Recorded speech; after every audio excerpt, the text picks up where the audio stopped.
Happy Friday. I'm going to be completely honest with everybody watching this that this is the second time I've started this because there was just adventure after adventure. So thank you for greeting me casually like we're just hopping on this call. I appreciate it. Of course. What's the name of the game? So I'm going to introduce you, then we're going to have questions and yap, and it's going to be great. And let's get started. Today's conversation is about mentorship.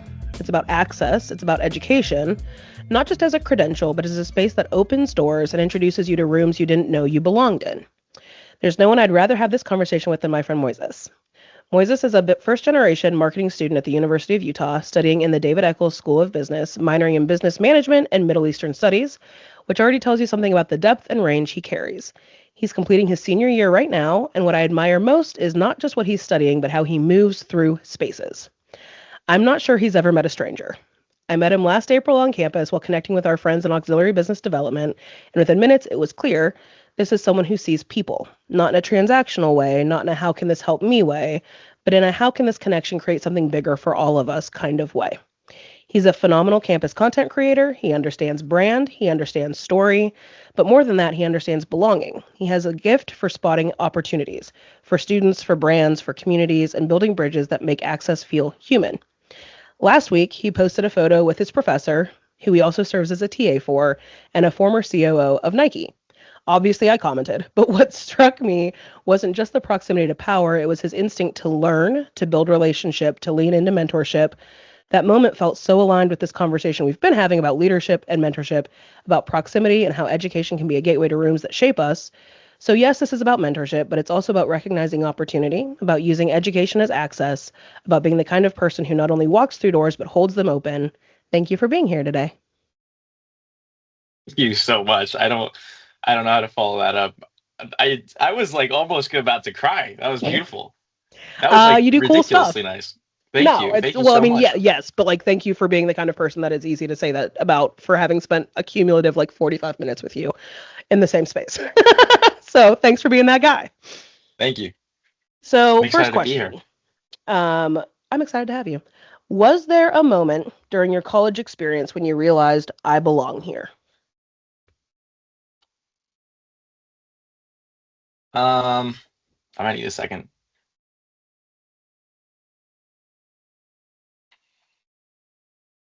Do you edit these or is this like raw? Oh, it's raw. Oh, okay. I'll have to think fast. You're allowed to think, and I'll tell you, like, I'll give you, like, my friend Tucker is a rock star. He did this, and like at one point he had to like get up and check what the quote on the door says, and like my friend Jill was like, "Hold on, it's in an email somewhere." Like, this is just a conversation. It's like it is so low pressure. Yeah. I think there were a handful, although I didn't always feel like it was often.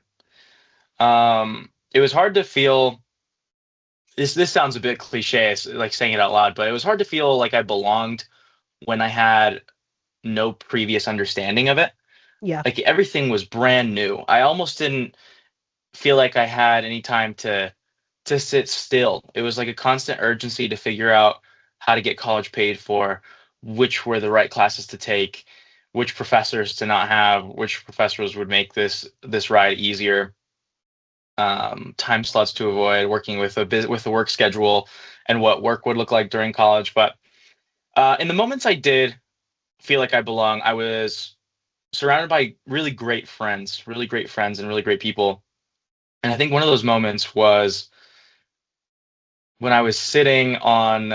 I used to be a part of this organization called the Union Programming Council, Hmm. and they deal with, for those of you watching, they deal with event planning for students, essentially. I mean, it's anything you can do to cater towards students that have families and children, and we host events like the Family Spring Fest where they can bring their kids on campus, and it's like an Easter egg hunt, all the way down to the basics, right? Like Crimson Nights, where it's just first year students are welcomed as much as they possibly could be. And the council organizes these events, whether it's for academics, stress buster weeks, extracurriculars. And I got to be a part of it as a marketing associate director, and then the following year as a Crimson Knights associate director. And I really felt like I belonged when me and my team of peers were sitting down painting a poster for one of the events, and I think it was Crimson Nights, and we all had to pitch in really late to plan everything and get some of the decorations done. It was probably like 8 p.m. on a Friday, where we could have been out just at a friend's place, or really anything off of campus, and we found ourselves just in the office painting a poster together for an event then the following day. It was really cool. I think I'm somebody that feels oftentimes like I didn't have a place that felt like it was mine. And I think that that made me really good at making sure other people felt comfortable. And I'm wondering if you would say the same thing about your time on campus. 1000%. Um, I think to give you some more insight on what the journey has been. My entire life, I believed I was going to be a mechanical engineer. I loved building robots. I had a love-hate relationship with coding, and I really enjoy making things with my hands. Like that is my itch. That's how I scratch my itch. Is building or drawing or painting or making videos, whatever. And so I thought it was engineering for me, and I did that for my entire freshman year. And halfway into the first semester, I'm like, I could see where this is going. Like eventually, it's just the same task every day. It's not really evolving, and I hated it. I hated it so much. Um, and out of fear of disappointing my mom, I didn't tell her I made a switch to a business management or a business marketing degree. And yeah, I started that journey in my sophomore year. And I always felt uncomfortable just throughout that entire process. I felt like I didn't belong in a lot of the spaces, and I was still finding places where I wanted to be. So along with that came figuring out the steps I needed to take to make it happen. And with virtually no help, I had to ask questions everywhere, which was a good exercise, but it was hard. And I know how hard it can be. And I've caught myself these past few months almost wanting to pass down some of this information to strangers. Like I will meet first years on campus, and I will catch myself just being so overly nice. Like I will like they ask me a question, and I will like walk them to the building that they need to go and get an answer to, because I was praying for someone to do that for me. Yeah. And it wasn't that it didn't happen, but it was pretty rare. I've met some Yeah. phenomenal people. You know, one of them. It was Brandy. Yeah. Brandy is a phenomenal person, and I love when great people fit into their roles, Yeah. and they can help others in it. It's amazing. So I to think, answer your question, yeah. yes, I do. I do feel like I cater. Well, because like, I'll be honest, like my husband has met you, I've met you. And so I watch all the things you post. I like, well, watch you walking through the library or wherever, and like just starting a conversation with anybody. And it's curious to me that like so often the people who are able to do that or comfortable doing it are actually the people who really wish someone would have done it for them. And just thinking how important it is to be people on campuses that are looking out for people and helping people, because if you're a freshman or a sophomore, here's the thing I know, you don't know. Like, and you could have had, families that did go to college or families that didn't, and that still doesn't mean that they know what you're doing or how to find your advisor if you're in the right major. It's just such a crazy season to be trying to figure out who you are and what you're going to do. Yeah, perfectly said. I could talk about that all day long. Okay. So we talk a lot about education as access, not just to knowledge, but to rooms, relationships, proximity. When did you recognize that college was giving you access beyond just the classroom? That is such a good question. That is awesome. Um,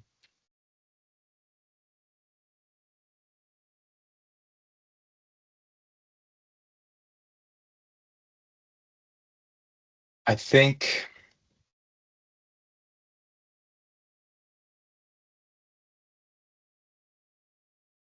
I think I've had bits and pieces throughout all of the years where I've realized that, but it's become so much more explicit and clear in my senior year. Like I am just noticing everything, and I'm noticing everything, and everything that opened so many doors.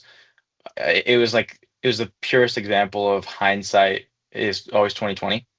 I think one of the earlier examples had to do with my content when I first stepped foot into the UMC, the what was it called, the University Marketing Yep. Committee or Council.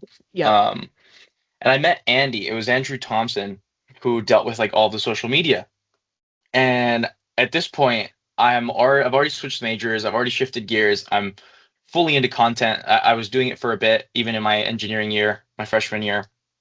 But I wanted to make it a real thing, like a tangible, very serious thing, and figure out how to make it happen. And my thought process was collaborating with the university. If I'm going to be Hmm. here for a while, what can I do to build a really strong relationship with the teams that handle this stuff? And so I met Andy, and he was also one of these people that opened a door for me, and he was just so receptive to the collaboration and helping students. And it was after a few of those collaborations with Andy and the university that I gained a bit more traction during a specific semester and had some really interesting brands reach out to me. Um, One of the earlier ones was probably Ridge Wallet. They had seen some of my videos and were super excited to open the doors to a bit of a college demographic. And then the rest of them just kept building up, and it was a really clear example that college wasn't just about academics. In fact, I'd argue that for me it was much less about academics and more about learning from people and Yeah. what I could really do. Because you can learn anything at any point in life, I think. I think that's an incredibly important thought. And one of the things that I love is like my whole thing is, give people their flowers when they're here to get them. And like I cannot say enough things about the access Andy provides. And so I'm super grateful for you calling him out by name because I just think like Andy knows what he has. Like Andy has, the mouthpiece of the university and how you get to deploy that for our students, for alums, for our campus is one of those things that can give access to somebody and like really change someone's life, honestly. Yeah, I'd argue that it changed mine. Yeah. Yeah. Um, so I want to ask you 1.5 million questions, trying to stay in my lane. Okay, so I'm here for it, honestly. I'm good on time if you are, but feel free. I want to know, like, sitting here coming into graduation season, what is one thing that you would like universities to know about helping or providing access or clarity or information or guidance to first gen students that maybe they're not already doing? And I think about like we talk about first gen students, like, hey, this is a thing. But what would be helpful in your perspective as somebody like coming into the finish line that didn't exist for you that could help somebody else? Yeah, that is another great question. I have come across a lot of wonderful students that are in very similar shoes to me that are older or younger and still been able to point me in the right directions of things and resources. Um, it's phenomenal that those people exist, but it seems like there's no university backing for much of it. It's just a group of students have to start from ground zero, and I mean everyone does. It makes sense. So let's just say a student org is developed to help a subset of students, like specifically help this set of students, but they're open to helping students from all backgrounds. They have to start from such a net zero that they will never outshine like lacrosse club or something, Yeah. and it comes from I don't think it comes from a malicious place, but I think we need to focus on the student orgs that are seriously underrepresented. I feel like if there's a first gen cohort of students that I had never heard of because they were in the smallest part of the tiniest office in the university, and they're growing now, and they have students that are becoming mentors, and you can tell are seriously passionate about helping the upcoming freshmen and underclassmen, and that's awesome. So it's great that the groundwork is being laid, but I think universities need to take a closer look at student orgs and Hmm. what resources there's other students are being pointed to, and being some I really don't know what other channel to think of this from besides like flyers and social media, but be really explicit with the resources that are on campus for students. I wouldn't know where half of the offices were if I didn't spend multiple weeks at a time trailing through campus, like literally sweating, going up and down campus, just knocking on doors. Yeah. I had to do that one time just to make ends meet on a semester where I had lost a scholarship and it had like fallen through pretty Yep. decently late into the semester, and I just had to figure out the money fast. So Yeah. I went to like emergency funds. I asked departments for remaining scholarships, and I applied, wrote essays, and the first gen office saved my life. Yeah. It was a good chunk of money, and it was great, and it was just because I went around asking. But it's so miserable and so humbling to go Yeah. around doing that, and it's like people shouldn't have to go through that. Well, like, my background is fundraising and higher ed administration. And I think that it's really easy to sit in a conference room or to sit in a donor meeting and be like, oh, like, what's really cool and happening at the university? But I think that in reality, so many people would have said, he's right. How do we help? And so, like, I feel very passionate about figuring out how to help universities who are trying to do the right thing understand what it actually feels like when that scholarship has fallen through and you're trying to figure out how to literally stay in school. And when I think about the things so many people fund, what we're really talking about is how do we make sure you stay in school? And that answer is this first gen office. And how do we talk about the equity of this is not a hobby club? Like, this is a lifeline for ensuring that you are able to complete your degree. Yeah, yeah, absolutely. And there was even in the same building, it's I didn't realize how I didn't realize almost how restricting just being in a specific major would be. So like if you have a degree and you are not branching out into anything else and you're just a business student, you could live the rest of your life in just one, maybe two buildings. Yep. And like that's it. And so that's kind of been my lifestyle, but I'll branch out as much as I can. But even in on like the third floor of the building that I usually wasn't visiting, and I didn't find out about this until my like junior year or like later sophomore year, was the Opportunity Scholars Program. It was a cohort of students that are directly connected to donors from across the valley, from across the state, I think the nation, and incredible resource. Like they've been my main lifeline, and it's just Hmm. this other group of students this that are all also first gen, and they're almost it's like a program tailored to build up these students. It's great, and it's got a great faculty behind it. I've been a part of it for like the past three or 3.5 years, and yeah, it's the only reason I'm here. So, when I think about universities trying to figure out how to increase funding to these areas that are so incredibly important to what we, would call student not just retention but persistence, like the ability to come in, pick your major field of study and graduate successfully. Um I think it would be helpful to hear from you, like, why are these things so important to fund? Well, the immediate answer is obviously just some form of financial aid. It's been huge. I've constantly been able to connect with donors and meet them personally. Um, I'm super grateful for it. I think the most important thing though is building up the infrastructure to host those students, like host these students that are in the same boat, that don't feel like they can get help from anywhere else or don't understand where to get help. Also first gen, like academically and just regionally.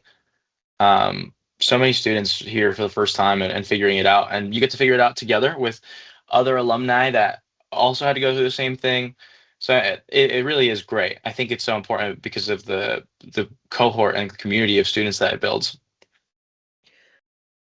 It couldn't be overstated. And like I think that's one of the things that I appreciate so much about the programs that exist at the University of Utah and other spaces to ensure that our students have funding and hopefully a network of supportive students, faculty, staff, and alums saying, "Hey, like we're your people." So I really just appreciate, you know, sometimes I think we feel like there's a gap. Like there are students and there's need and we don't really like, we care, but like what's really happening? And so I just appreciate you answering those questions as this person in real life on this conversation who has made a huge mark on campus. And like I think that's the thing that like I want to applaud you for doing your work and doing it well, but also making sure that you're bringing others with you. Thank you. Yeah. No, I really appreciate it. That is too kind. Really don't.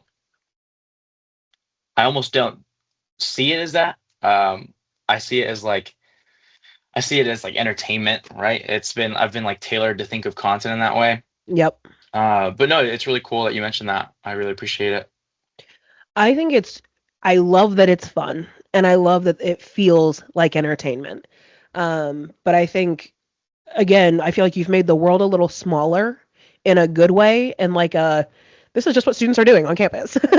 And, for those of us who've moved away from Salt Lake City and are not on campus, you've brought us back in. And like I think that is something that has to be like for me it's a unique voice because your voice is unique. And so I think like I'm incredibly grateful for the work that you do. I know I'm not alone in that space. And so I think it's also important to ensure that like students of all voices have the ability to like put that U on and hang out with their friends on campus. So thanks for being a real person. I appreciate that. Now I Thanks. want you to talk to me about the picture in class. Tell me about who you TA for. Tell me about what that's like. Tell me about how you kind of found that relationship. Yeah. Um, I cannot talk enough about this guy. Huge inspiration for me. His name is Grant Barth. He is a professor at the university. He teaches a marketing course, which I never would have taken because it's just one. And I think it's an elective, and I just would have completely overlooked it. But I can't remember. I don't know if anyone mentioned it or recommended it. I think I just read the description and took a chance. But Grant is a fifth year teacher, I believe. No, he's done 5 semesters. He has done 5 semesters. So he's like on his third year, I Okay. think. So like 3 years teaching, super talented individual. He comes from this like tiny town that he moved away from and studied, I think in Iowa. But the guy has built up such an insane career behind him, decades. He's been the chief merchandising officer of Levi. So he dealt with international relations and what that looked like, just across the world. And then from that, he moved over to Nike, where he led a team out of Tokyo and dealt with all of Nike Japan's marketing and whatever the product looked like out there. It was insane. He's lived across the world and done a lot of the work that I see myself doing or would aspire to do. But above all else, he is just a nice dude. Like he is just so receptive. If you care at all, and you show any passion, and you just don't seem like a jerk, he'll talk to you and he'll help you get connected. Um, which is what kind of what happened. I took his class, thinking nothing of it, and me just being a business student that sits in through lectures, you kind of have this switch where you start tuning everyone out because they're just essentially saying the same thing. Yes. Um, but some of the stuff he was saying started like piercing that veil that I had. So I started paying closer attention, and for the first time in years, I pulled out a notebook to just write what he was saying, and it was really incredible. He had some great insight, and above all else, it was the access he would put out in front of the students that blew my mind. I think so many. I'm no exception to this because I also have that business student brain that will tune out a professor, and I'll be on my laptop. I'll be the first to admit that. Um, but I feel like you got to be strategic on when you choose to like tune in and out of it. And he would provide such insane access to students by bringing in guest speakers that would almost be the period to the sentence he made the whole week. Yep. And one of those times, I remember gawking at the screen and then looking around, and maybe like four other people were like in shambles, like I was. And he had zoomed in from her living room, Sandra Choi, the co-founder of Jimmy Choo. Yep. Like just Yeah, hanging out in your class. yeah. Ridiculous. Ridiculous. And so I knew I had to ask him as many questions as possible. And I was working on this collaboration with IKEA at the time. And it was a dream of mine. I wanted to make it happen. My ultimate goal being that I fully refurnish a student's dorm, or better yet, my goal. This is hard. It's always hard to find who would be most benefiting of these prizes. But my goal was to find someone who would benefit greatly from furnishing. Like it was just furnishing their Yep. room, furnishing their apartment, furnishing their dorm, whatever. Just making it easier and making it cooler or Yep. fun. Yep. So one of those goals for me was to work with IKEA, and I through Andy, who opened the door, connected me to someone else, this guy named Jake, and we connected with the lead. I forget her title, but her name is Andrea. Connected me with like a lead community uh, director of IKEA from Draper, who is also a great person. And she she was like, "Yeah, put something together, some kind of pitch deck." I have never put a pitch deck together in my life. Like at least a good one, right? That would be Yep. deemed professional. For a major corporate enterprise. Like that's not like a small thing. Yeah. Yeah. And so I was completely lost, but coincidentally, around the same time, Grant was presenting on how to build up an image that you then present to a brand and go from there, or like kind of in that realm. And so I made something, a deck that I was eventually going to present in a meeting or over a call, and then I showed it to him, and then back and forth for weeks, like just before or after class, I'd show him the updates on what it would look like. What do you think of this? What do you think of that? Well, how should I budget this if we were to do a real experiential campaign of IKEA on campus, because they are so newly connected to the university as like an official sponsor or a brand partner. Um, and so yeah, I really wanted to make it happen. And above all else, I thought hearing his input on a project would bring clarity to whatever upcoming projects I got to Hmm. work on. And I was right. And he loved my project, and I eventually did have that meeting, and it went great, and we got to do something with IKEA. Um, and it was awesome. And ever since then, I wanted to I wanted to spend time being in the same rooms, just Yep. hearing, just like absorbing. The guy's a genius, and he hangs around other geniuses. And so I said, "Can I be your TA for the upcoming semester?" And he was all for it. He's like, "Yeah, we got to figure out some logistics," because he had already had a TA, who was my TA, and I did not want to take the position from her at all. So I was like fully willing to figure out something else, because I wanted to equally connect with her and not take Yep. her job. Yep. But hey, they made an exception, and I was able to be a secondary TA, and Okay. everything was great. She went on to graduate, and now I'm his TA this semester. And so to tie back into that photo that you had seen and commented on, one of his guest speakers, who he's good friends with, is Eric Sprunk, the former COO of Nike. And they just talked about their experience working together, how they both started within the company and grew up and scaled their careers to this monumental success.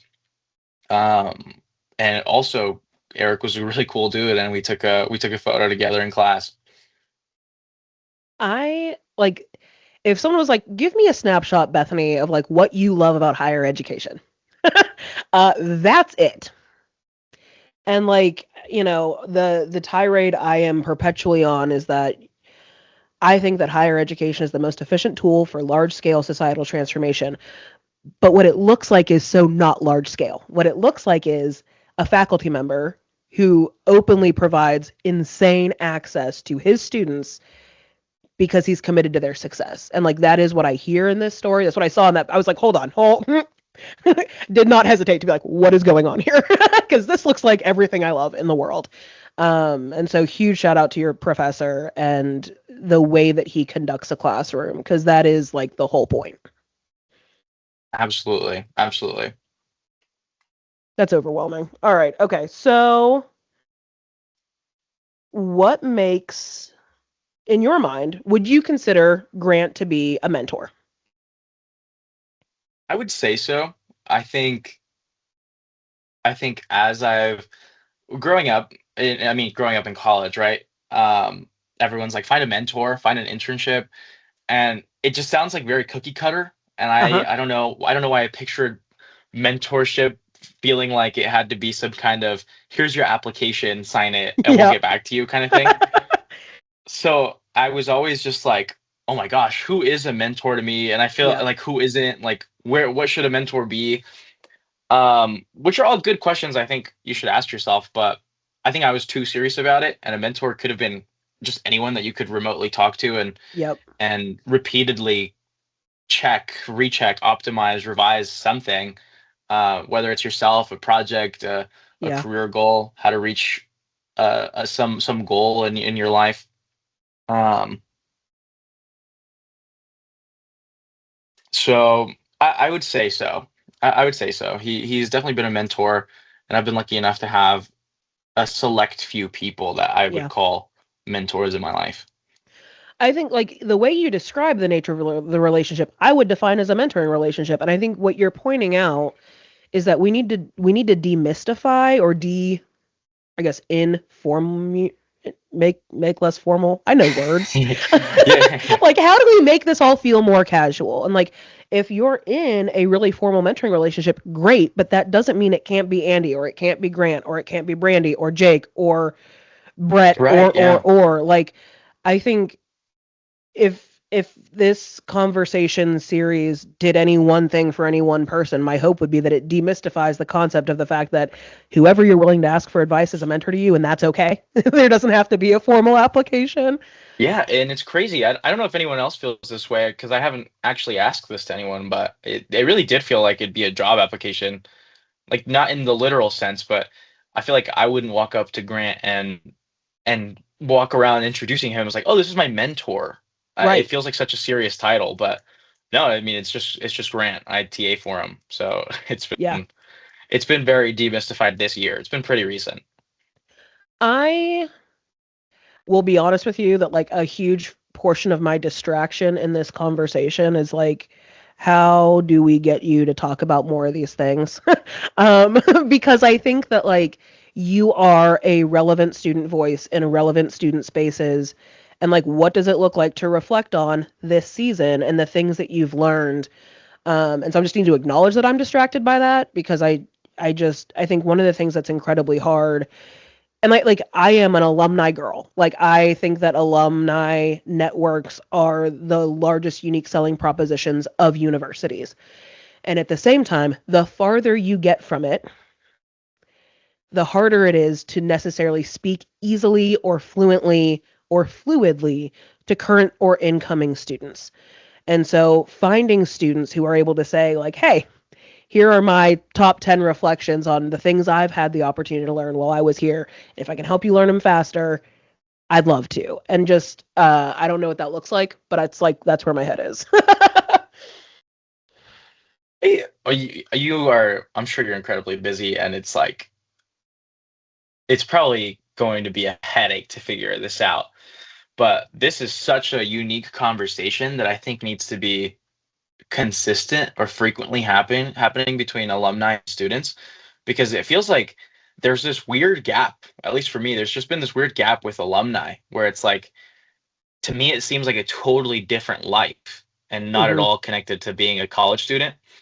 But this conversation is demystifying a lot of what grad life is in your life and what that transitions into post grad.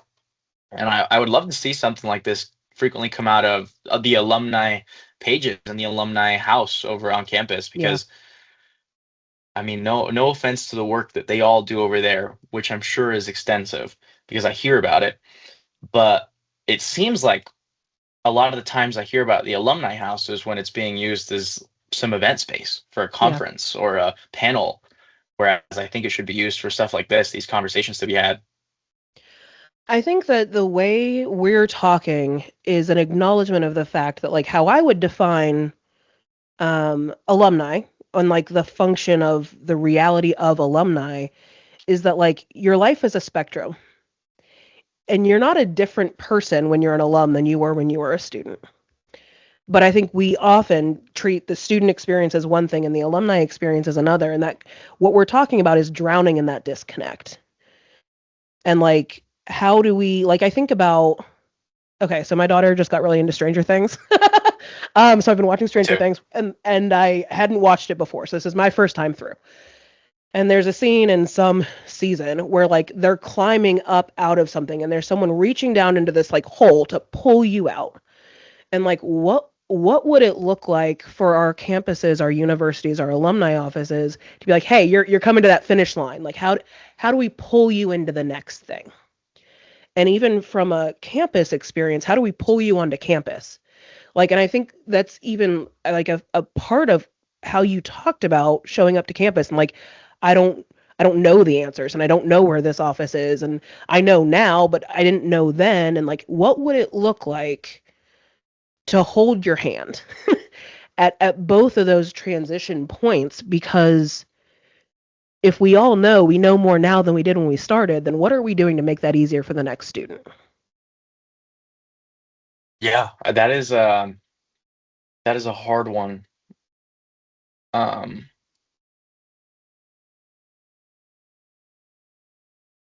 I really couldn't say what an actionable step for this would be. It seems like it'd be smaller items that kind of compile into one larger effect. Um, I think college is supposed to be fun. I think you're supposed to have a great time there, and you're supposed to meet people, and really shouldn't take it too seriously. I think too many times you see people almost like competing against each other to get the next internship, which makes sense. I mean, I think that's a very real issue. Is like, you want the internship, you should fight for it. But um, I think there's like too much focus on smaller things. I feel like on a poster board, I see more flyers about the upcoming pizza party or when I can get food rather than a sign that says, if you need help, come here. Like, go there. Go there for this, go there for that. Yeah. And a lot of these people, a lot of these groups have really bad socials, so they won't show up anywhere. Yep. And if they do, it shows up on like, and there has to be some better way to do this, but and if they do show up, it'll show up on like the university page where you're already getting such a massive influx of everything else. Like, you're getting videos that students make for pure joy. You're making like some of the videos look like this, where it's like a one-on-one, and it's about like a scientific case study that was groundbreaking on campus. I don't know. Which is huge and important, and it matters, but it does.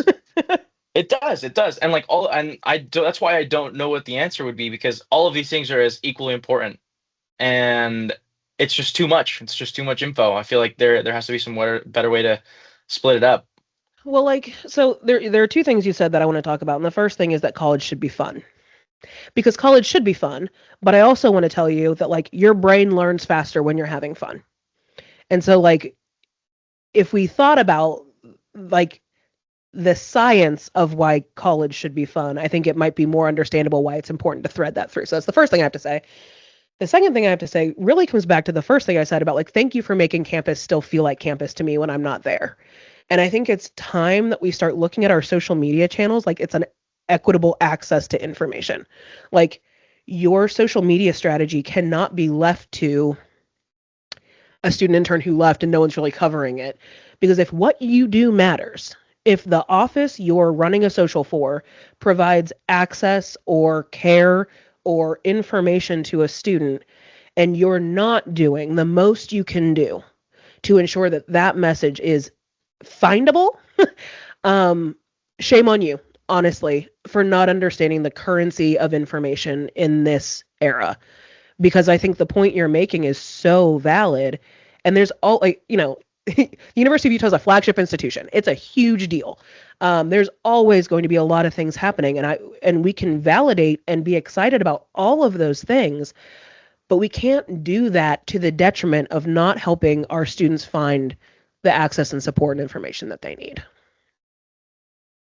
So, in your opinion, what do you think? What do you think a first actionable step to head in that direction would be, at least for the university and its channels of spreading information, whether that's on campus physically or on your phone?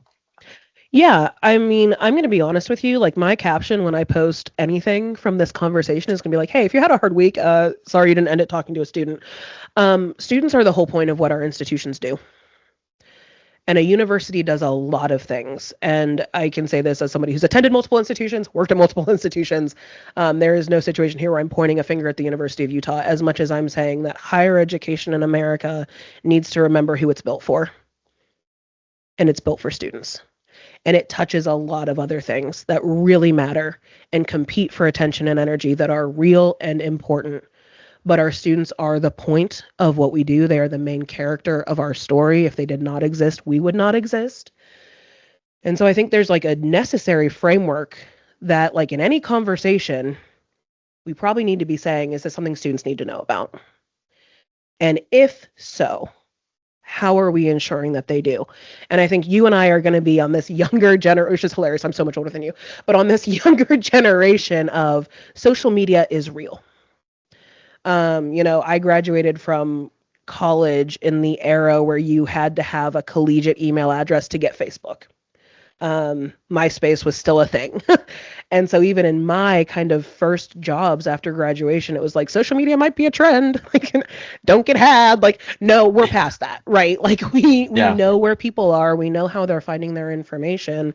And so I think the other thing I would just say that is a tangible reality for people in this space is how are you centering the student voice? Because the only way to know what information your students need are to have students at the table. And I am going to give a huge shout out back to Brandy, who perpetually kept that front of mind in all of our conversations. Like, but what about the students?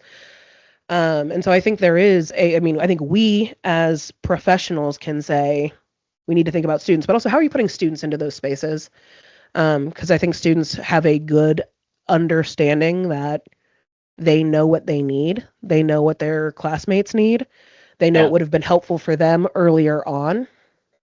And so I think that would be a really easy place to start. I'm not asking for millions of dollars. I'm not asking for more staff. I'm just saying we need to think more about our students.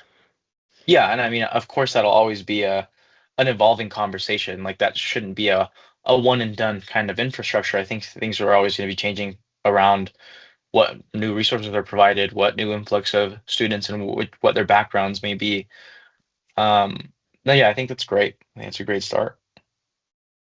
Okay. I have 3 more questions, so we're gonna go a little over time, but you said you were good on time. Is that still true? All good. Yeah. Okay.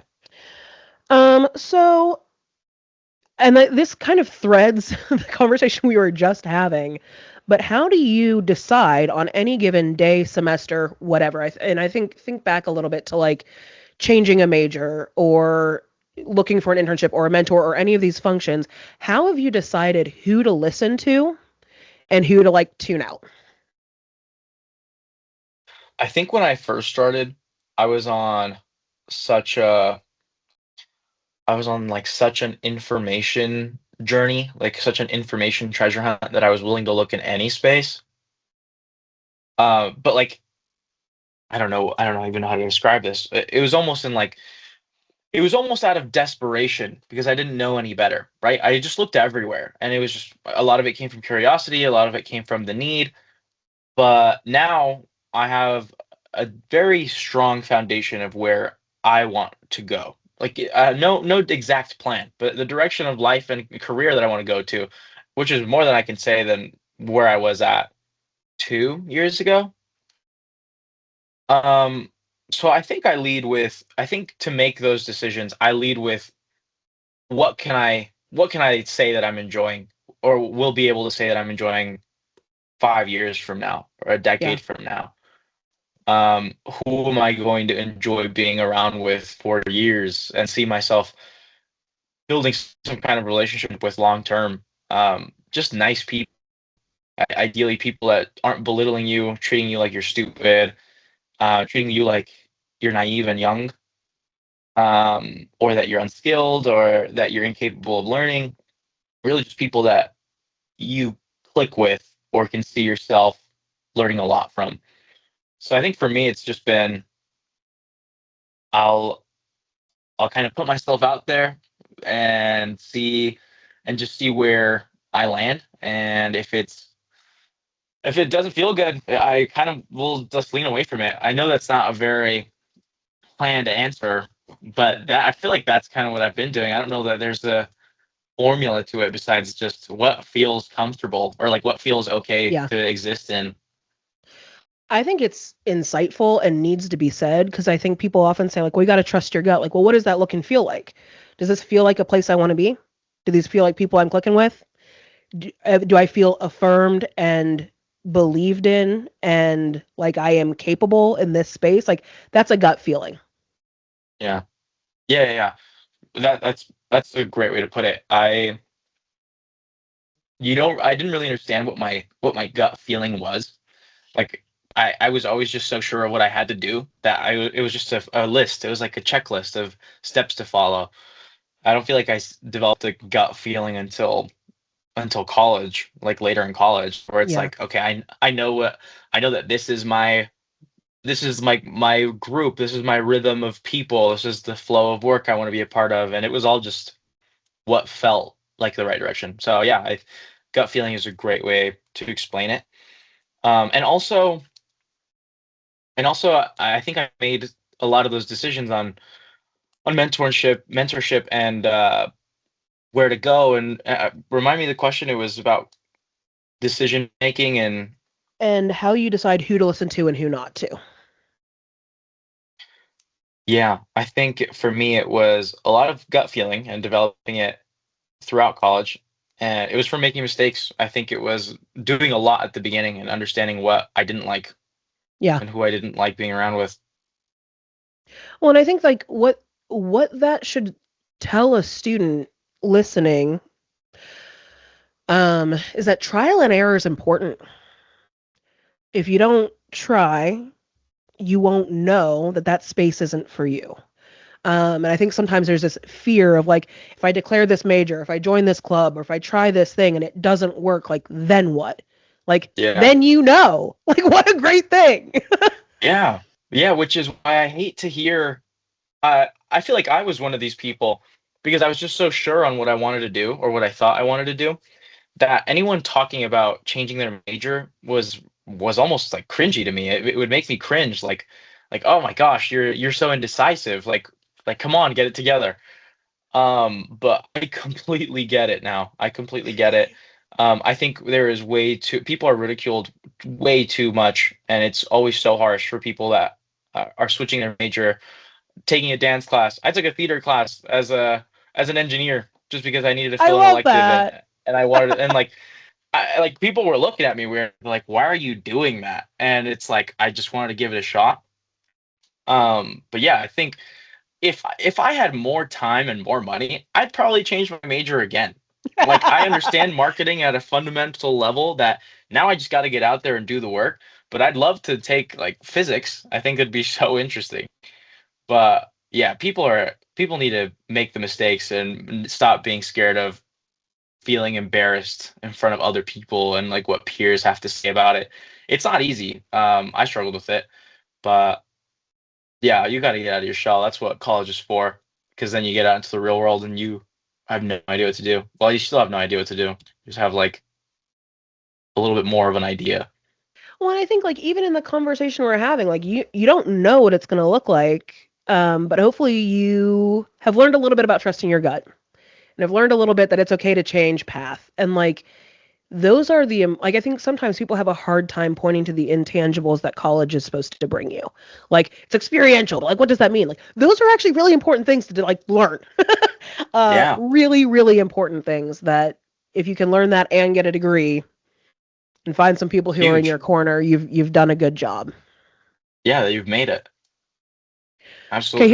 here are my last two questions, and I have a huge bias towards the absolute caliber of alumni of the University of Utah.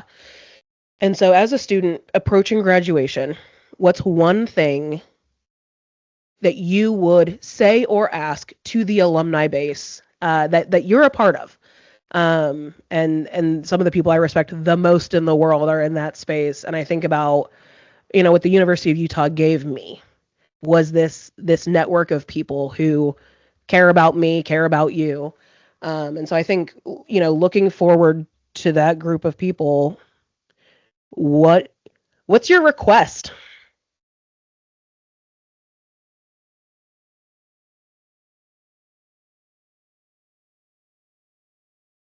Um, crazy question. That's a lot of people. It's a lot of talented people. Um,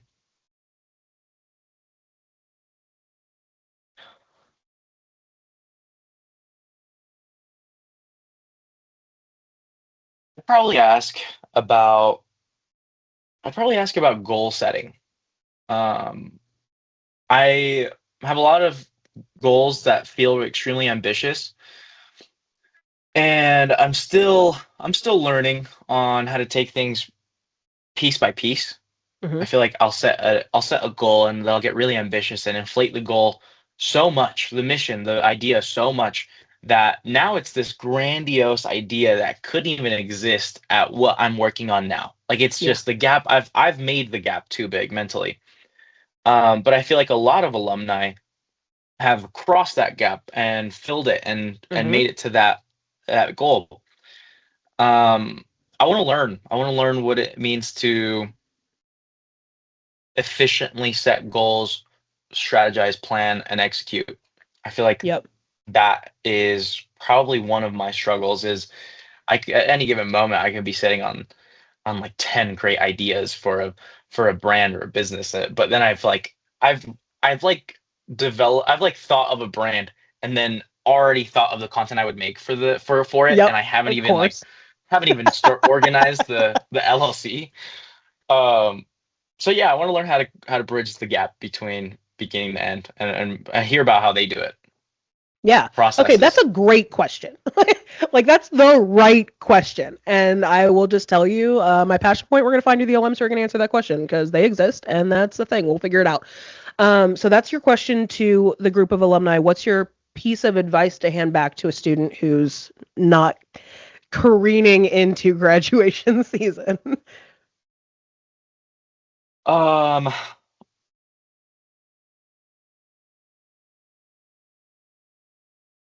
there's so much. There's so much. There's so much.